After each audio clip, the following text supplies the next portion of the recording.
Hello and नमस्ते, welcome to my new video. आज चाहिँ मैले चिकन र कोदोको रोटीको रेसिपी लिएर आएको छु। मैले चाहिँ यहाँ आटा मोल्नलाई रेडी पारिसकेको छु। आटा मिचिसकेपछि चाहिँ केही बेर यसलाई छोपेर राख्नुपर्छ।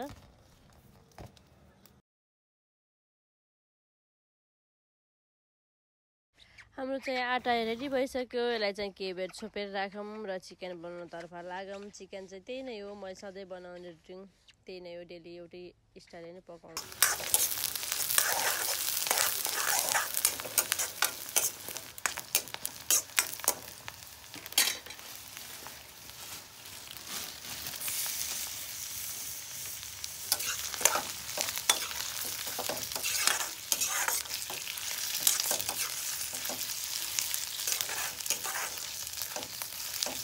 यहाँ चाहिँ चिकन मजाले फ्राई भइसकेको छ र थोरै हल्दी राख्नुहोस्, अनि धुलो खुर्सानी अनि स्वादअनुसार नुन राख्नुहोस्। यसलाई चाहिँ मजाले चलाउनुहोस्, केही बेर मसला चारैतिर लागुन्जेलसम्म चलाउनुहोस्। र मैले चाहिँ थोरै पिसेको मसला पनि यसमा एड गरेको छु र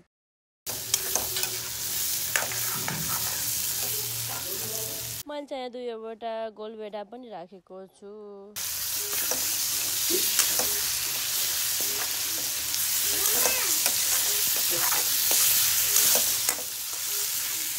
अनि हाम्रो चिकन पनि रेडी भइसकेको छ। अनि थोरै धनिया राखेर मजाले, धनियाको टेस्ट नै फरक हुन्छ चिकनमा।